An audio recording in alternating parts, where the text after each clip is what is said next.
Oiga, a ver, qué cosas. Esta mañana entrevistábamos en Sin Censura más temprano a John Ackerman. Y John Ackerman, en defensa de la consulta popular para enjuiciar a los expresidentes, se tiró con todo contra varios consejeros y consejeras del INE. Y una de ellas, pues seguramente quiere encontrar réplica. He visto que Carla Humphrey, consejera del Instituto Nacional Electoral, también ha respondido a ciertos mensajes en Twitter de Omar García y Ariadna Baena, dos de los proponentes ciudadanos de esta consulta popular para investigar y enjuiciar a actores políticos del pasado. Yo le agradezco mucho a Carla Humphrey, consejera del Instituto Nacional Electoral, que nos acompañe en Sin Censura. Carla, buenas tardes, buenas noches. Hola, buenas tardes, Vicente. Un saludo a ti y un saludo a tu auditorio. Es un gusto estar otra vez contigo. Pues, ¿cómo ve? ¿Cómo ve lo dicho por John Ackerman en el contexto de que hay consejeros y consejeras del INE que no estarían del todo comprometidos, comprometidas o convencidos, convencidas de la consulta popular para enjuiciar a los actores políticos del pasado? ¿Qué dice Carla respecto a esto? Sin ir más allá de quién lo dijo, porque la verdad es que creo que eso no es lo relevante, creo que lo relevante es que el Instituto Nacional Electoral está obligado constitucionalmente a realizar esta consulta. En ningún lugar se ha dicho que no se va a hacer esta consulta popular. Tenemos claros, cuando menos yo tengo claras mis responsabilidades, las obligaciones institucionales, y lo que se está buscando es el mejor modelo para hacerlo. ¿Y ello por qué? Bueno, porque derivado de que el Instituto Nacional Electoral mandó su presupuesto de conformidad con las normas en el momento procesal oportuno y después se aprobó la consulta popular, pues ese presupuesto no venía en la consulta popular. Se hicieron diversas diligencias con la Cámara de Diputados y Diputadas, con el gobierno federal, incluso con la Suprema Corte de Justicia, con la finalidad de obtener estos recursos para esta nueva atribución, obligación que tenemos como Instituto Nacional Electoral. Desafortunadamente, en días pasados, el mes pasado, se nos comunicó que no era posible concedernos o darnos ningún recurso para llevar a cabo esta consulta popular. Es decir, solo para aclarar, el INE sufrió un recorte de 870 millones en un proceso electoral, en el más grande de la historia, y además no se le proveyó de una partida especial para organizar esta consulta popular. Lo que está haciendo el instituto es que con economías que va teniendo de algunos temas, incluso desde el replanteamiento de algunos de los proyectos de acciones que estaban presupuestadas y programadas, se han obtenido algunas economías que son las que se utilizarán justamente para poder financiar, digamos, esta consulta popular. La consulta popular claramente es distinta a una elección para acceder a un cargo de elección popular, y en ese sentido lo que tenemos que planear es cuáles son los mejores mecanismos que podemos utilizar para ofrecer a la ciudadanía la mejor organización para esta consulta ciudadana. Entre otras cosas, el instituto aprobó el mes pasado, hace un par de semanas, unos lineamientos para la organización de la consulta popular, en el cual el artículo 32 señala que se analizará el uso, o sea, que se puedan utilizar urnas electrónicas u otras formas electrónicas de votación. ¿Por qué? Porque, bueno, son importantes para abatir costos, para hacer una planeación adecuada también de cuántas mesas receptoras de estas opiniones podemos instalar, vamos a instalar, cómo las vamos a instalar. Y lo que pasó ayer en la comisión no se ajusta a la realidad, porque lo único que se presentó es un proyecto de acuerdo para el Consejo General para aprobar el diseño de papeletas y una serie de, digamos, documentos impresos que se usan en un proceso electoral. Por ejemplo, un sobre para guardar el listado nominal, otro sobre para guardar las manifestaciones, las papeletas, digamos, que se usaron, las que no se Pero usaron. Carla, ¿no se aprobó esto de las papeletas basado en el alegato de que no se tenía el dinero o la No, certeza para organizar no, la mi consulta. alegato no fue ese, mi alegato fue que teníamos que tener un modelo global acordado de cómo íbamos a hacer esta consulta. ¿Por qué? Porque si vamos a utilizar urnas electrónicas, entonces, ¿por qué no se plantearon en este proyecto de acuerdo la papeleta electrónica que se va a cargar en las urnas electrónicas? ¿Por qué no se planteó si se va, por ejemplo, a desarrollar una plataforma electrónica donde algunas de los ciudadanos que así lo deseen puedan emitir ahí su opinión respecto a esta consulta popular? ¿Por qué no se analizó si se van a instalar estas mesas receptoras? ¿Cuánto tenemos? ¿Con cuántas podemos instalar con las economías que tenemos? ¿A cuánto pueden ascender estas economías de aquí a la consulta? ¿Y por qué no otros escenarios, por ejemplo, alternos? ¿Por qué no se previó si podemos utilizar y preguntar a la Secretaría de Educación Pública si podemos utilizar escuelas, por ejemplo, para instalar estas mesas receptoras de votación, o incluso en las oficinas del instituto, en los módulos de atención ciudadana, en las oficinas distritales que se tienen en todo el país? En fin, creo que lo que no hay es este análisis completo de cuál es la forma en la que se va a plantear esta consulta ciudadana. Bueno, Y creo además que el entonces, INE no tiene experiencia para ello, no ha organizado unas, pero yo, por ejemplo, fui consejera local 7 años, organicé varios procesos de consulta popular, varios procesos de presupuesto participativo, donde incluso se votaba por SMS. Entonces, ¿qué quiero decir? Tenemos que ser innovadores, Carla, creativos, sí. sí, pero a ver, con todo lo que está diciendo, consejera, pregunto, a este punto, ¿todavía no hay certeza de que la consulta se vaya a realizar para evitar Hay toda que la Vicente certeza. Serrano, a ver, para evitar que Vicente Serrano sea un mal pensado y suene y diga, suena que hay algo bajo la manga y no nos vayan a salir el 1 de agosto con Cachuchita la bolsearon? ¿Hay certeza o no hay certeza? ¿Está en peligro la consulta popular? Así como relataste de mi tweet, yo ya lo escribí hace más de un mes. El INE está obligado a hacer esta consulta popular. Esa no es la duda, que no quepe duda que no quepa ninguna duda que la vamos a hacer. Es una obligación, vamos a cumplir con ella. Va a haber consulta popular el 1 de agosto. Esa es mi postura, esa es mi posición, la he escrito y la he publicado. Aquí nadie está debatiendo si habrá o no habrá consulta popular, sino cuál es la forma de organizarla, dado que entendemos además, bueno, yo entiendo la situación del país, el COVID, etcétera, incluso un tema mundial de contexto económico complicado, y entiendo que no pueda haber los recursos necesarios.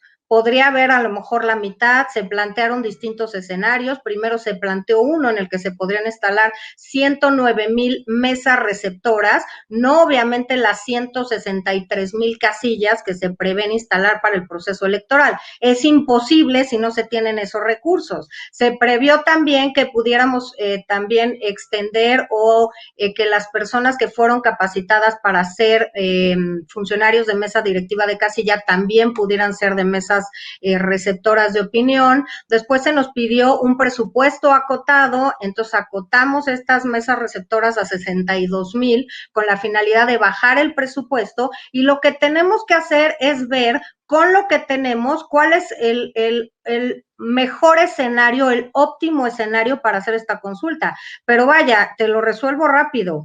El instituto está obligado, hará la consulta popular, se realizará como dice la Constitución, porque también he oído que nosotros estamos cambiando la fecha. No, la fecha se cambió por el Congreso de la Unión, tendrá que ser el primer domingo, es el 1 de agosto en esta ocasión. Nosotros no cambiamos cuándo serían las fechas, antes estaba establecido que sería el mismo día de la jornada electoral, se cambió por diversas razones que no incumben al INE. También el tema de la respuesta, de la pregunta tampoco la hace el INE, la avala para ver si no La tiene. Suprema.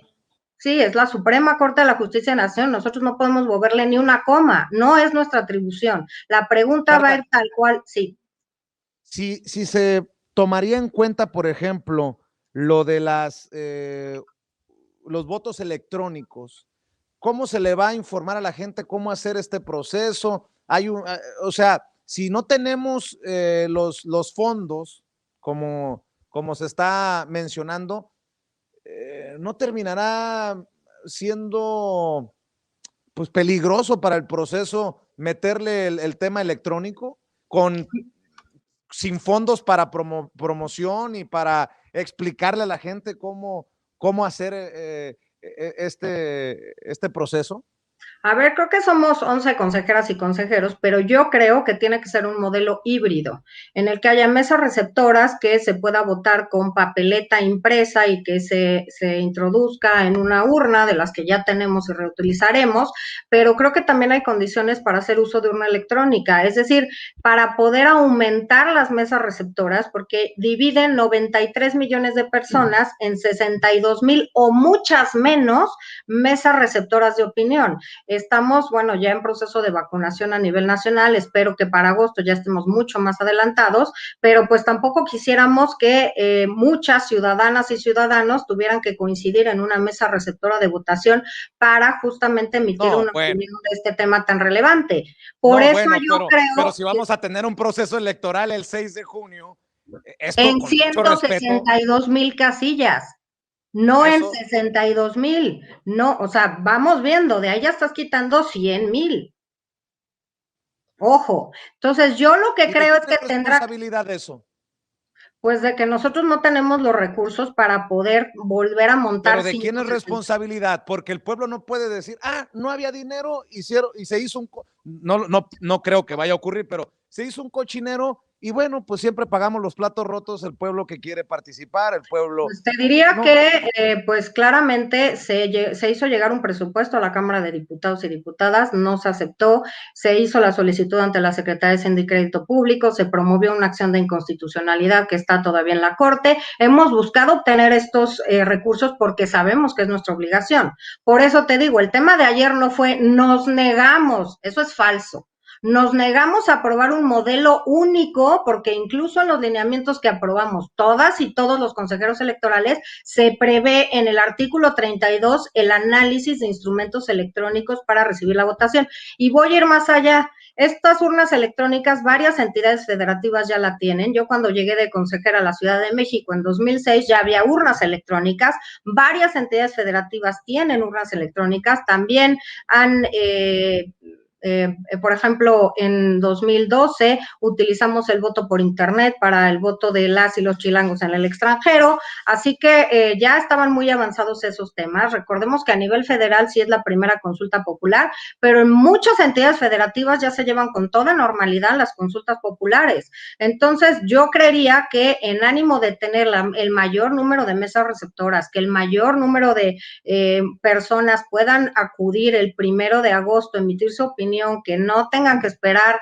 y hacer largas filas, etcétera, tenemos que innovar y tener un modelo híbrido. Y si no, que se nos diga así. Lo que dijimos ayer fue aquí, o yo lo que dije por lo menos, fue aquí no nos están presentando todas las alternativas que tenemos que hacer. Y te voy a decir aún más, aunque si hubieran aprobado ayer las papeletas, resulta que no sabemos si vamos a tener que imprimir 93,000 o si se van a utilizar unas electrónicas, entonces, ¿cuántas papeletas menos? En ese acuerdo del Consejo General, en ese acuerdo que se nos propuso ayer, se hablaba de partidos políticos. Los partidos políticos no participan en una consulta popular. Es el claro ejemplo y la clara evidencia que casi se hizo un copiado y pegado de todos los elementos que se utilizan en una casilla el día de la jornada electoral, el sobre para recoger el voto, de las papeletas o boletas inutilizadas, en el que se mete o se introduce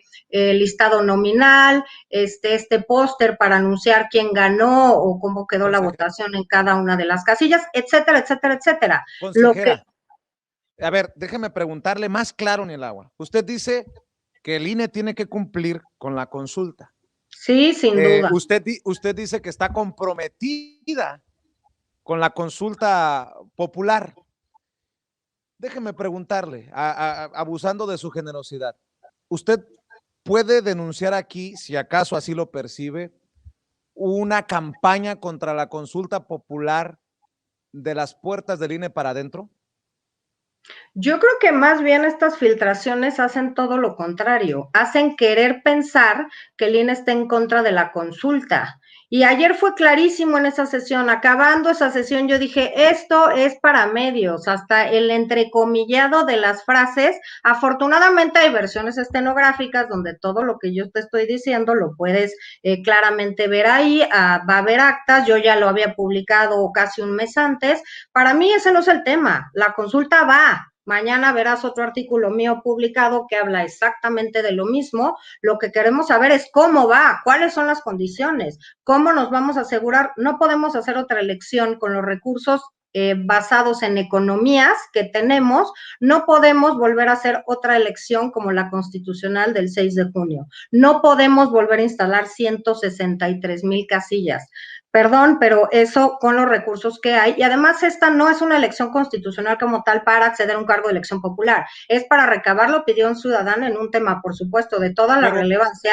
Y es en este sentido como tenemos que asegurarnos de plantearlo en las mejores condiciones para que acudan a emitir su opinión la ciudadanía.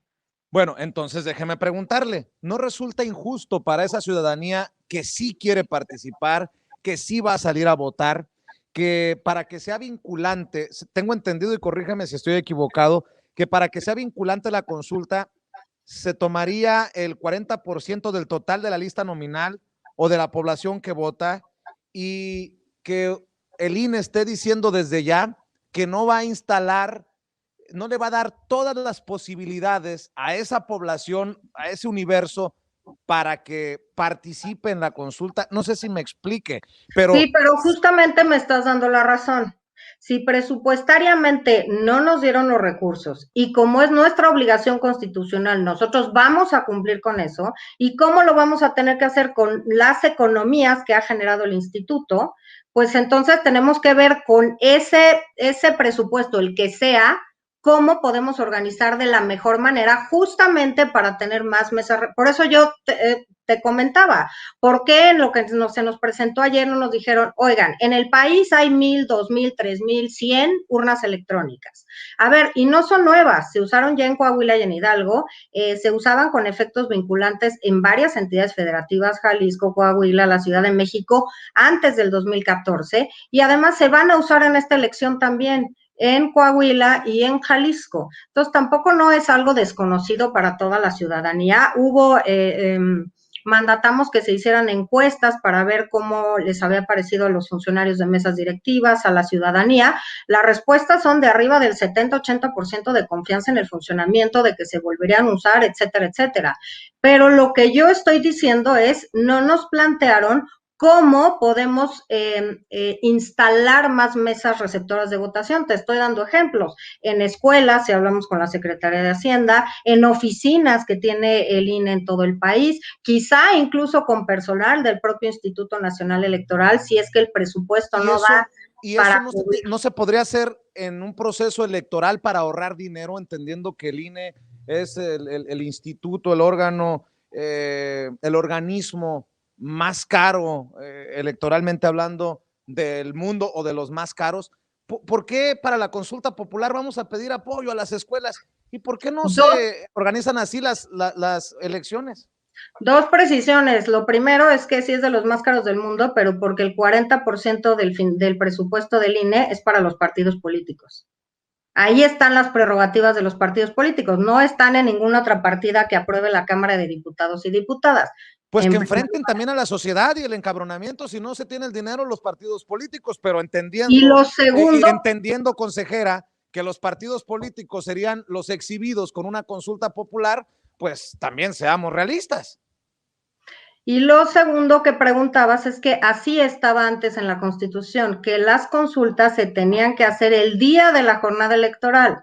Esta legislatura cambió las reglas por distintas presiones políticas, así es lo que yo entiendo, justamente para que no fuera el día de la jornada electoral, para que fuera después, para que la inercia del partido en el gobierno o del partido mayoritario o como lo queramos poner, no llevara a que también se hiciera una promoción al mismo tiempo de votar, digamos, por distintos cargos de elección popular y también acudir a emitir tu opinión en una consulta popular de materias muy relevantes. Por eso se dividió. Esa, claro, para nosotros hubiera sido mucho más eficiente presupuestalmente, poner una urna más, poner las papeletas, hacer la difusión, porque el único que la puede hacer esta difusión es el INE, que fuera también el día de la jornada electoral. Ya tenemos a la gente capacitada, ya tenemos dónde se van a ubicar las casillas, ya tenemos las urnas, ya tenemos el líquido indeleble, las credenciales, los listados nominados, todo ya lo tenemos. Claro, para nosotros eso era lo óptimo. Nosotros no lo cambiamos. Entonces ahora, después del 6 de junio, que siguen otros procesos electorales como escrutinio y cómputo, como la fiscalización, como varios otros, tenemos que organizar casi 2 meses después una consulta popular. Lo vamos a hacer, es nuestra obligación, eso no está en duda. Por eso creo que la desinformación no ayuda a nadie. Hay que informarse antes de opinar, y lo digo, bueno, por algunos cuestionamientos que ha habido también en tu programa, pero ese no es el tema. El tema es, claro que la vamos a organizar, es nuestra obligación. Lo que queremos ver es cómo podemos darle mayores facilidades a la ciudadanía para que tenga más centros de votación o más formas de emitir esta opinión. Consejera, hablemos sin censura. ¿En serio? ¿No hay dinero suficiente en el INE de las Harley Davidson, de los dispositivos inteligentes caros? ¿En serio no hay dinero suficiente para cumplirle al pueblo como se merece, consejera? Nosotros le vamos a cumplir al pueblo, claro, porque es nuestra obligación constitucional. Ahora, te diría que estamos enfrentando un doble recorte, por llamarlo así, el recorte de 870 millones de pesos, el más grande en la historia del INE y sobre todo en un proceso electoral, y también el no tener estos recursos especialmente etiquetados o que se tendrían que utilizar para la consulta popular.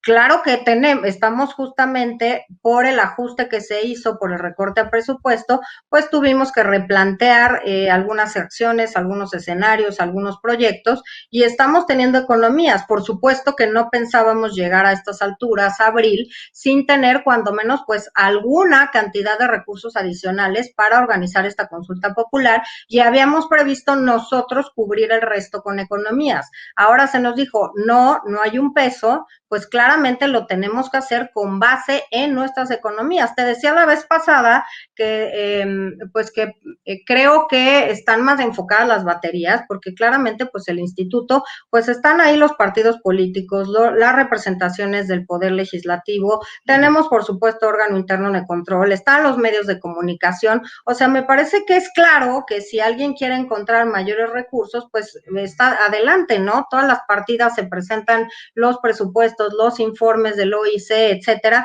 pues ante el Consejo General también. Entonces, claro que estamos haciendo este esfuerzo, por supuesto que lo haremos, por supuesto que nosotros no escatimaremos en recursos para ofrecer la mejor forma de organización de esta consulta popular, que es distinta a una elección, a distintos cargos de elección popular.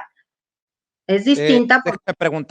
Déjeme preguntarle por alusiones personales, como dicen en el mundo de la política. Usted dijo que se habían hecho declaraciones en este espacio que rayaban en la desinformación de su servidor. ¿Cuáles son o a quién se refiere, consejera? No fuiste tú y me da igual porque no me voy a referir a nadie en concreto. Creo que el tema es muy claro desde que se filtró esta nota. ¿Cómo se filtró esta nota ante los medios de comunicación?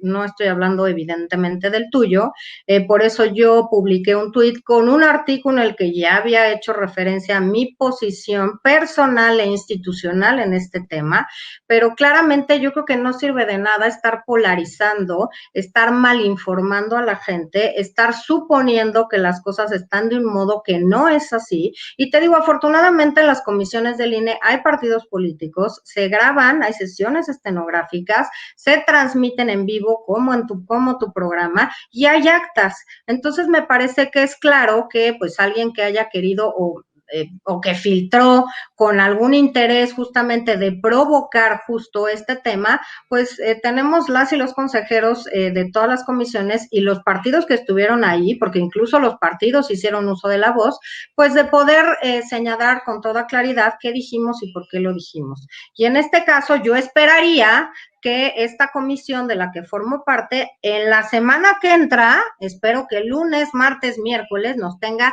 este análisis global de cómo están planteando ellos hacer esta consulta popular, porque finalmente fue la instrucción que dimos como consejeras y consejeros. Acérquenos el panorama de qué es lo que podemos hacer, cómo lo podemos hacer, cómo podemos ser creativos, innovar y cómo salvaguardar además que 93, más de 93 millones de ciudadanos puedan acudir a manifestar su opinión el 1 de agosto. ¿Alcanza 2 planteamientos o se tiene que ir, consejera? Creo que todavía alcanzo, déjame Bueno, checar. Sí, bueno, todavía. todavía, bueno, Todavía. dice Luis Carlos Ugalde, no me ayudes, compadre, porque es señalado por lo del fraude del 2006, dice el expresidente del IFE que pues básicamente se está golpeando al INE y que están bajo ataque como nunca antes. ¿Qué piensa de estas declaraciones? Pues pienso que el debate cada vez se ha vuelto más duro, que está bien criticar a instituciones electorales, porque claramente pues somos servidores y servidoras públicas, estamos pues siempre al escrutinio público, pero también creo que hay que hacerlo con información y acudiendo a las fuentes confiables de información y no a lo primero que se lee en redes sociales de personas que justamente buscan esto, ¿no? Polarizar, hacer pensar que el INE tiene una intención de no organizar la consulta popular, que estamos en contra de que el pueblo o la ciudadanía se manifieste en torno a la pregunta, que si la pregunta la redactamos así para que no tuviera claridad las personas en el momento en el que estén emitiendo su opinión respecto a qué se les está preguntando. En fin, una serie de cosas que, bueno, claramente no están a cargo del INE y no es postura institucional no hacer la consulta popular. Entonces, creo que en ese sentido, pues el expresidente Ugalde se manifiesta como un tema como de debate y crítica dura, sí, pero en algunas de ellas sin fundamento, sin argumentación y sin información adecuada. Bueno, entonces para cerrar, déjeme preguntarle, ¿el INE está en contra del pueblo? ¿O de esto han convertido los protagonismos de Ciro Murayama y Lorenzo Córdoba? Yo siempre regreso a ellos porque creo que lo peor que le ha pasado al INE son liderazgos como los de ellos. Pero, ¿qué le dice a la gente, consejera, que piensa que el INE está en contra de la democracia, que está en contra del pueblo y que se ha sumado a ser el PRIANREDEINE, jugar contra la decisión del pueblo, contra el pueblo de abajo? Porque, digo, hoy precisamente, ayer en Sin Censura Nocturno, entrevistaba a personajes defensores de la 4T y son muy críticos del INE. ¿Qué le dice a la gente que piensa que el INE está en contra de sus intereses? Pues te diría que el INE es una institución de la ciudadanía, de las y los ciudadanos. Los consejeros desde hace muchos años, desde 1990, desde hace varios años, son consejeros que son ciudadanos, luego consejeros electorales, que esa es la base con la que se conforma el Instituto Nacional Electoral, que eso es lo que se busca con estas convocatorias que son duras, con estos exámenes, con estas formas de selección de distintos perfiles que conforman el INE. Y diría claramente que al contrario, yo creo que el INE está, bueno, o por lo menos creo, debemos estar cada vez más cerca a la ciudadanía, cada vez ofrecer mejores formas de votación, cada vez mejores aplicaciones para que la gente conozca a sus candidatos, a sus candidatas. Tenemos varias en la página institucional. Ahora el tema de la violencia política en razón de género, pues es un tema clarísimo que además de ser una obligación del INE, la hemos tomado pues como una de las prioridades de este proceso electoral, así como el cuidar la salud de las y los ciudadanos, derivado de esta pandemia que hemos sufrido, aprobando distintos protocolos. El INE, por supuesto, que apoya la democracia, apoya que las y los ciudadanos tengan instaladas las casillas para poder emitir el voto por quien ellos quieran, por quien les convenga. Creería que deberíamos hacerlo con un voto informado y razonado, saber quiénes son nuestros candidatos, qué han hecho, por qué votaríamos o no por ellos, en fin, pero yo diría que todos los esfuerzos que se hacen, el INE está cumpliendo una serie de etapas legales para llegar al 6 de junio con todas esas etapas resueltas y que hacen que justamente ese día pueda todas las personas que están inscritas y que están en la lista nominal de electores que puedan votar, e incluso que puedan votar desde el extranjero y que puedan votar las personas que están en situación de prisión preventiva, que es otra novedad de este proceso electoral. Por cierto, sí, consejera, ¿qué piensa de la propuesta del senador de Morena, Martí Batres, para modificar la Ley General de Instituciones y Procedimientos Electorales para establecer que ustedes, los consejeros, se abstengan de emitir opiniones que favorezcan o afecten a un candidato? A mí me parece justo si es que el árbitro quisiera ser imparcial. ¿Usted qué piensa? Yo, como ya te lo he dicho muchas veces, no estoy en contra del protagonismo, de debatir los temas antes de que lo resuelva el Consejo General, de polarizar temas, de posicionarme mediáticamente en otros temas que me parece que no hacen más que, pues, digamos, pues sí, polarizar o hacer que cada vez los posicionamientos y las posturas sean cada vez más contrarias y con pocas posibilidades de reconciliarte. Te diría que no la conozco, leí por ahí un tuit, creo que no me puedo manifestar si ni siquiera he leído la propuesta, porque pues si estamos hablando de un tema que se recogió pues de manera, digamos, cuando menos parcial por los medios de comunicación respecto de esta consulta popular y de la obligación que tiene el INE de realizarla, pues la verdad es que no quisiera basar mi opinión en un tuit que vi respecto a la presentación de esta solicitud. Finalmente la leeré, te podré dar mi opinión posteriormente, pero hoy no tengo elementos para posicionarme en torno a esa iniciativa.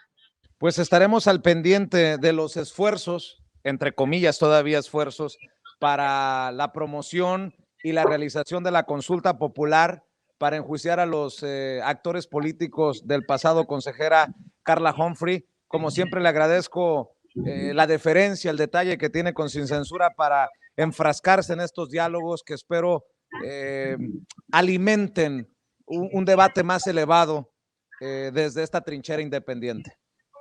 Al contrario, gracias a ti, Vicente, te agradezco como siempre este espacio y la posibilidad de debatir sin censura, y me parece además muy importante para seguir informando desde tu espacio cuáles son las cosas y prioridades del INE y qué es lo que está pasando respecto a las decisiones que tomamos. Así que muchas gracias. Nada más por no dejar, porque soy Ya periodista. se te ocurrió otra, ya ves.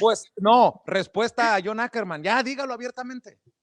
Pues es que la verdad es que no creo que deba manifestarme con alguien que no ha leído ni siquiera qué pasó en la comisión. Por eso vengo a aclarar, finalmente la que sabe qué pasó soy yo. Entonces sí es una respuesta a lo que dijo John Ackerman. Es una respuesta a John Ackerman y a varios otros que publicaron cosas que no están apegados con la realidad. Por eso te digo, afortunadamente tenemos unos buenos mecanismos de rendición de cuentas donde queda sentado cuál es la posición de cada uno y cada una de nosotras. Así entonces, que yo te diría... entonces es una respuesta también a los promoventes de la consulta popular desde la ciudadanía. En el sentido de que sí va a haber consulta popular, que sí el 1 de agosto van a poder ir a manifestar su opinión, de que este instituto no está dudando en si va a haber o no consulta popular, sino en cómo la va a hacer con base en los recursos que tiene. Sí, esa es la respuesta. Sí, sí va a haber consulta popular. Le agradezco, Carla Humphrey. Gracias por estar con nosotros y por su generosidad. Muchas gracias a ti. Buenas noches. Buenas noches.